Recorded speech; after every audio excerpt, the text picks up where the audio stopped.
ज्योति मल्होत्रा को लेकर बड़ा खुलासा हुआ है।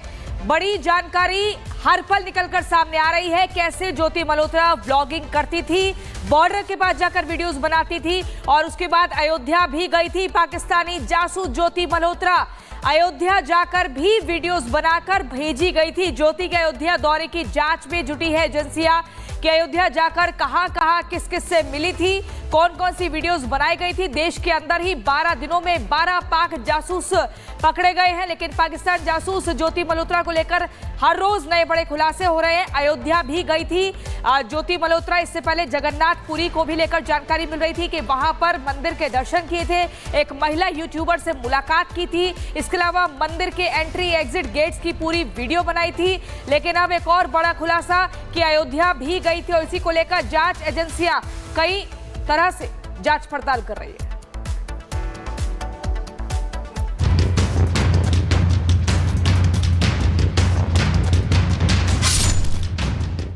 हिंदुस्तान में रहकर पाकिस्तान के लिए जासूसी करने वाले एक एक मोहरे की पहचान जारी है। भारत की सुरक्षा एजेंसियां पाकिस्तानी कठपुतलियों की एक एक करके डोर काटती जा रही हैं। पाकिस्तान पर सीधी स्ट्राइक करने के बाद अब देश के अंदर भी सफाई जारी है, जिससे भारत में रह रहे पाक सेना या फिर आईएसआई के नाक, आंख, कान को अंधा और बहरा किया जा सके। 12 दिन में 12 जासूस गिरफ्तार, ज्यादातर जासूस युवा हैं। ज्योति मल्होत्रा से पूछताछ जारी है। एनआईए, आईबी और एसटीएफ ने की है पूछताछ। मोहम्मद तारिफ को 7 दिन की पुलिस कस्टडी। इन सब में सबसे ज्यादा रहस्यमयी, सबसे ज्यादा क्रूशियल और सबसे अहम जासूसी किरदार है ज्योति मल्होत्रा। ज्योति से पूछताछ में रोजाना नए नए खुलासे सामने आ रहे हैं। ट्रैवल ब्लॉगर के रूप में पहचान बनाने वाली ज्योति मल्होत्रा अब एक बड़े जासूसी रैकेट की संदिग्ध बन चुकी है।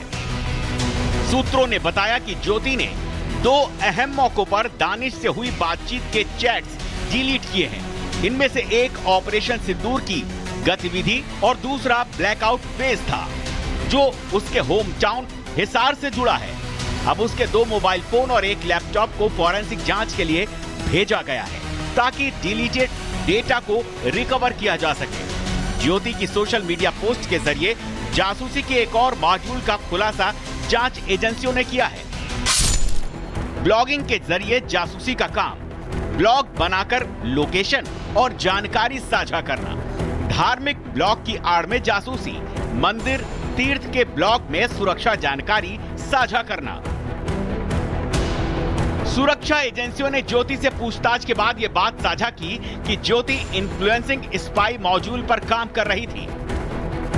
ज्योति के वीडियो की जांच करने पर जांच एजेंसियों को एक पैटर्न समझ में आया। ज्योति के वीडियो धार्मिक होने का दावा करते थे, लेकिन वीडियो में धार्मिक स्थल के बारे में कम जानकारी होती थी, लेकिन बॉर्डर्स के बारे में ज्यादा जानकारी होती थी। बॉर्डर्स पर सिक्योरिटी डिप्लॉयमेंट को ज्यादा फोकस किया जाता था। ऐसा ही पैटर्न अफगानिस्तान बॉर्डर से जुड़े ब्लॉग में भी जांच एजेंसियों के सामने आया। भारत में रहकर पाकिस्तान के लिए जासूसी करने वाले 12 स्पाई स्लीपर को बेनकाब किया जा चुका है। ऐसे ही अब उनकी भी बारी है, जो नकाब ओढ़कर दोहरा चेहरा छिपा रखे हुए हैं। Bureau report, Republic Bharat. इसी बीच एक और बड़ी खबर, पाक जासूस ज्योति मल्होत्रा को लेकर बड़ा खुलासा हुआ है। आईएसआई के लिए काम करती थी ज्योति मल्होत्रा। आईएसआई एजेंट अली हसन के संपर्क में भी थी ज्योति। तो जैसे जैसे जांच आगे बढ़ रही है, वैसे बड़े खुलासे यहां पर हो रहे हैं। आईएसआई के लिए ज्योति मल्होत्रा काम करती थी। इसके अयोध्या दौरे को लेकर भी जांच यहां जारी है। किस मकसद के साथ में ज्योति अयोध्या गई थी, जिस तरीके से पाकिस्तानी एजेंट्स के साथ में इसके संपर्क वीडियोज और जो तमाम बातें हैं वो निकल कर सामने आ रही हैं, जो ये बता रही है कि कैसे एक आईएसआई के लिए काम करती थी ज्योति मल्होत्रा। यूट्यूबर पाकिस्तान जाती है और उसके बाद आप देख रहे हैं कि किस तरीके से आईएसआई से सीधे कनेक्शन की बात सामने आ रही है। साहिल हमारे साथ में जुड़ चुके हैं। साहिल, और क्या कुछ जानकारी अभी तक ज्योति मल्होत्रा के बारे में मिली है, क्योंकि अभी तक खुलासा हो रहा है कि आईएसआई के लिए काम करती थी, और क्या अपडेट है साहिल? जी बिल्कुल, ज्योति मल्होत्रा आईएसआई के लिए काम करती है, बात कहना असंभव है, क्योंकि जो दानिश है, दानिश जो आईएसआई जो एजेंट था हसन अली, उसके संपर्क में था और उसी ने ज्योति का नंबर दिया था कि जब आप पाकिस्तान जाओगे तो हसन अली से मुलाकात होगी। मुलाकात होती है और हसन अली वो शख्स है जो कि पाकिस्तान में तमाम जो इंतजामात है वो मुहैया करवाता है ज्योति मल्होत्रा को। जो वीवीआईपीज़ के साथ जो मुलाकात करवानी थी वो तमाम मुलाकातें जो हैं वो हसन अली जो है वो करवाता है ज्योति की। इसके अलावा 5 स्टार 7 स्टार होटल में रहना, टूरिस्ट प्लेस की जगह पे घुमाना, वो सारा जिम्मा हसन अली के हाथ में था। लेकिन अब पुलिस का ये कहना है कि जिस तरीके से ज्योति मल्होत्रा की गिरफ्तारी हुई है इसके संपर्क में अभी और भी लोग शामिल हैं जो कि पाकिस्तान के लिए इन्फ्लुएंसर के लिए पूरी तरह वो काम कर रहे हैं और पाकिस्तान को अच्छा दिखाने की कोशिश।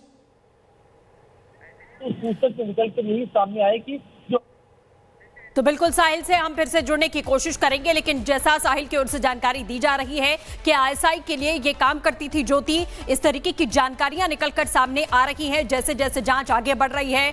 चाहे हम तमाम जो एजेंसियां हैं, हिसार पुलिस भी है, वो हर एंगल से ज्योति मल्होत्रा को लेकर जांच पड़ताल कर रही है, चाहे उसके व्हाट्सएप चैट्स हो या फिर पाकिस्तान कमीशन में उसका जाना हो, पाकिस्तान का उसका दौरा हो, वहां के वीडियोस बनाने हो। और जिस तरीके से सूत्र ये बता रहे हैं कि ज्योति के व्हाट्सएप चैट से भी कई बड़े खुलासे यहां पर हो रहे हैं, तो डिजिटल एविडेंस यहां सीधे तौर पर है। और साहिल हमारे साथ लगातार बने हुए हैं। साहिल, जिस तरीके से बातें आगे बढ़ रही हैं, जांच आगे बढ़ रही है, ये साफ जाहिर है कि ज्योति मल्होत्रा खुफिया जानकारियां शेयर करती थी और एक एजेंट के तौर पर काम कर रही थी।